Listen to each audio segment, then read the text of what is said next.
ताज्या बातम्यांसाठी महान करेला सबस्क्राइब करा आणि बेल आयकॉनला क्लिक करा। पाणी, रस्ता, गटार या प्रश्नात सत्ताधाऱ्यांचे अपयश। प्रभाग 5 मध्ये परिवर्तन निश्चित। सौ सविता पुजारी। शिरोळ प्रभाग 5 मधील पाणी, रस्ते आणि गटार या अत्यंत महत्त्वाच्या प्रश्नावर सत्ताधाऱ्यांना कोणताही तोडगा काढता आला नाही। जाईल तिथे भ्रष्टाचार करायचा आणि विकासाच्या नावावर गौड बंगाल करायचा हा त्यांचा मुख्य धंदा राहिला असल्याचे सौ सविता पुजारी यांनी सांगितले आहे। पाणी प्रश्नावर आमचे नेते पृथ्वीराज यादव यांनी अनेक वेळा आवाज उठवला। जिल्हाधिकारी कार्यालयात झालेल्या बैठकीत हा प्रश्न स्पष्टपणे मांडल्यावर सत्ताधाऱ्यांची बोलती बंद झाली। प्रश्न विचारताच त्यांना घाम फुटला आणि कोणतेही उत्तर देता आलं नाही अशी टीका करण्यात आली।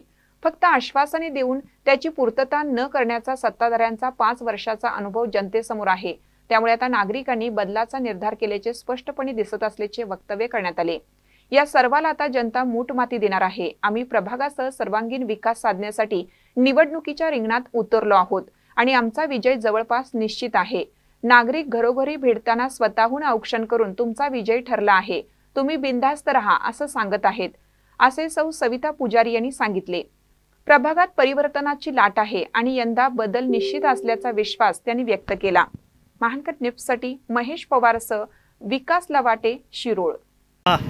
शिवशाहू पॅनल प्रमित यादव पॅनल असे आघाडी आम्ही स्थापन केलेली आहे आणि आमचे नेते शेतकरी संघटनेचे रावजी शेट्टी साहेब, बंटी पाटील साहेब, तसेच गणपतदादा दत्त कारखाना चेअरमन आणि आमचे नेते शिरोळचे पृथ्वीराज यादव यांच्या नेतृत्वाखाली पॅनल इतकं उत्कृष्ट आणि सर्व सक्षम पॅनल असं झालेलं आहे पूर्ण गावात।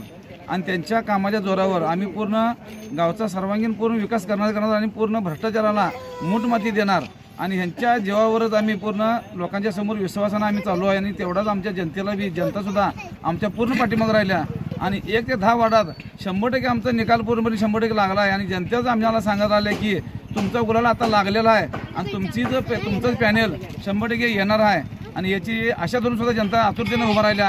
आणि गेल्या 5 वर्षात जो इतका भ्रष्ट कारभार झाला आहे की आंदोलन करतेवेळी छोटू यादवने आंदोलन केलं भ्रष्टाचाराचं आणि पाणी योजनेचं, तर एक शब्द त्यांना उत्तर देता आलं नाही अधिकारी लोकांना किंवा विरोधक पॅनलवाल्यांना की एवढा भ्रष्टाचार झाला आहे। कलेक्टर ऑफिसमध्ये सुद्धा मीटिंग चालू असताना त्यांना घाम फुटला तर असा एक प्रश्न विचारताना की एवढा भ्रष्टाचार झाला आणि त्याला मूठमाती देऊन आम्ही पूर्णपणे गावचा लोकांचा विश्वास आम्ही पूर्ण सार्थ करणार आणि त्यांच्या पूर्ण सगळ्या जी सार्वजनिक कामं आहेत किंवा वैयक्तिक कामं जी आहेत त्यांना पूर्ण आम्ही बांधिलकी राहू आणि पूर्ण त्यांच्या आश्वासनाला आमच्या जे जाहीरनामा आम्ही प्रसिद्ध करणार आहे उद्या त्याला आम्ही पूर्णपणे बांधिलकी राहू आणि पूर्ण विश्वासानं आम्ही काम करू।